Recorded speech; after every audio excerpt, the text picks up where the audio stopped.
ऐसा करना है, ऐसा नहीं करना है, सबको बता रहे हैं। तो लिखा हुआ है शास्त्रों में, वर्णित है, तो वो बता रहे हैं लोगों को, सूचना को आगे बढ़ा रहे हैं जी अनुभव नहीं दे रहे हैं। क्यों?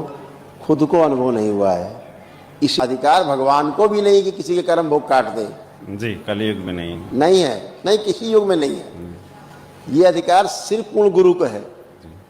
भगवान भी जब अवतार लेते हैं तो अपने कर्म भोग के कारण ही अवतार लेना पड़ता है उनको। सिर्फ गुरु कहला लेने से, या सफ़ेद वस्त्र या पीत वस्त्र या गिरवे वस्त्र पहन लेने से, सर मुड़ा के बैठने से या बाल दाढ़ी बढ़ा लेने से कोई संत नहीं बन जाता। जहाँ पर बाबा जैसा पूर्ण गुरु नहीं होगा तो शिव और शक्ति एक साथ नहीं होगा, और जब शिव और शक्ति एक साथ नहीं होता तो भोग नहीं कटते। मैं मेरा दोस्त को मैं बहुत बहुत धन्यवाद देना चाहता हूँ। तो मेरा भैया भी है, हम लोग एक्चुअली कतार में बैठते हैं, हम लोग कतार में।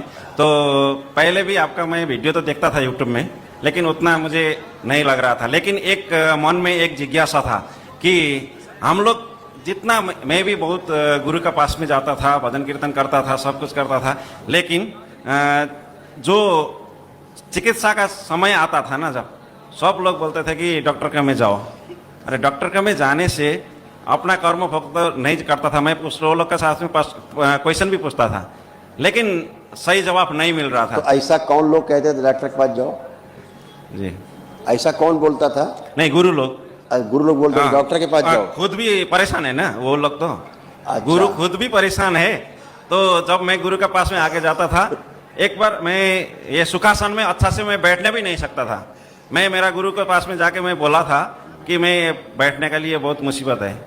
तो अभी कल से मैं आराम से मैं बैठ रहा हूँ। आज सुबह से बहुत आट रहा हूँ। अब तो बच्चों की तरह बन गया। उठो बैठो, बैठिए, उठिए, खड़े करिए, बैठिए, एकदम बच्चों की तरह हो गए, खड़े होइए, ऐसे करिए 2-3 बार, ऐसा बन गए बच्चों की तरह। जी है, बन गया।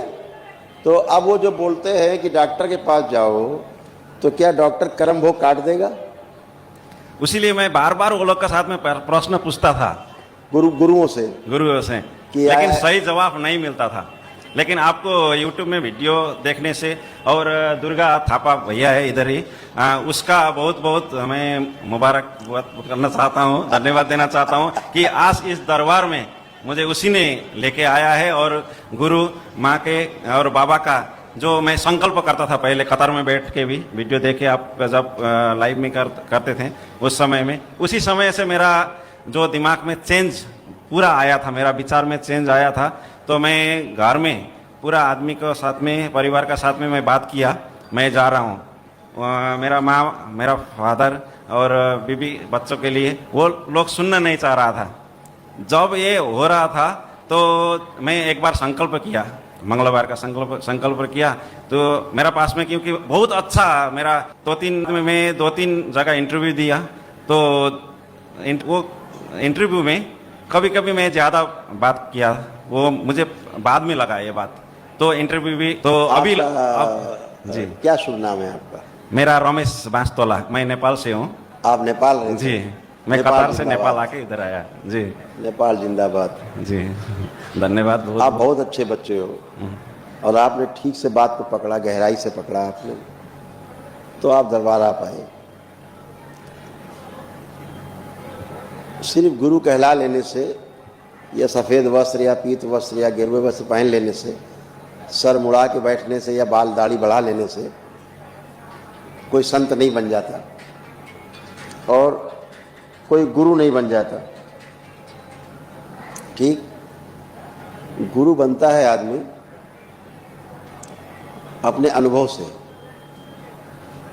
अनुभव होता है तो वैसा आचरण होता है, फिर वो दिखता है जी। और जिसको अनुभव होता है वो दूसरों में अनुभव करा सकता है। जिसको अनुभव नहीं हुआ है, केवल सूचना है, किताब से पढ़ लिया, फिर किताब से पढ़ करके वही बोल रहे हैं, ये काम तो टीचर करता है स्कूल में, कॉलेज में जी। तो टीचर में और उसमें क्या फ़र्क है? तो ये आचार्य हैं, गुरु नहीं हैं। ये जो भाषण देते रहते हैं, ये जो तमाम बातें बताते रहते हैं दुनिया भर की, लोग गुरु जी करके संबोधित करते हैं, ये गुरु नहीं है, ये आचार्य है। यानी जो पढ़ा हुआ है पीछे परंपरा में वो आगे लोगों को बता रहे हैं।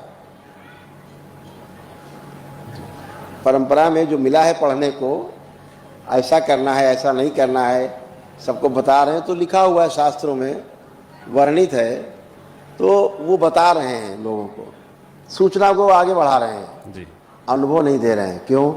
खुद को अनुभव नहीं हुआ है। इसीलिए मैं बताता हूँ कि गुरुओं से आप क्या पूछते थे। आप गुरुओं से पूछते थे कि मैं तो कामुक नहीं हूँ, मैं कामुक नहीं होना चाहता, फिर भी मेरे को कामुक स्पंदन होते हैं, मेरा वीर नाश होता है जी। कामुक कामुक विचार आते हैं। ये क्यों आते हैं मेरे को? इसको मेरे को रोको, कुछ उपाय करो। तो क्या बोलते थे? डॉक्टर के पास जाओ। ये सही है। और गुरु लोग बात को पलट देते थे, जी। है घुमा देते थे, यही करते थे। जी। तो समाधान कैसे होगा? ऐसा समाधान तब होता है सही, जब आप सही की पूजा अर्चना करते हैं। जब तक पूर्ण गुरु नहीं मिलता बाबा जैसा पूर्ण गुरु नहीं होगा जहाँ पर, और बाबा जैसा पूर्ण गुरु नहीं होगा तो शिव और शक्ति एक साथ नहीं होगा। और जब शिव और शक्ति एक साथ नहीं होता तो भोग नहीं कटते, कर्म भोग नहीं कटते जी।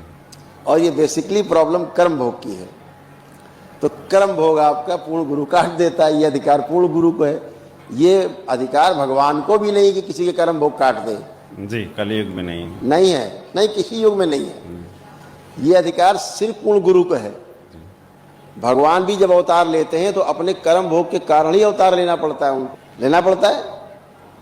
तमाम बार देखा है आपने, तमाम लोग अवतार लेते हैं, कर्म भोग कटते हैं अपने काटने के लिए। कभी श्राप मिल गए, कभी होता मंगलकारी है वो उनका जन्म, लेकिन भोग तो काटने पड़ते हैं जी। लेकिन भोग काटने का केवल अधिकार पूर्ण गुरु के पास है, जो ऐसे चुटकी में आपके कर्म भोग काट देता है। जो प्रमाण है यहाँ पर, जैसे आप तमाम गंदगी से ठीक होकर के खड़े हो, कोई गंदगी नहीं, कोई कष्ट नहीं, कोई रोग नहीं, शारीरिक मानसिक आध्यात्मिक कोई कष्ट आपको बाकी नहीं। क्योंकि जिन कर्म भोग के कारण आपको ये रोग बन रहे थे, कष्ट थे, वो सारे कर्म भोग कट गए, नष्ट हो गए। इसलिए आपको कोई कष्ट नहीं।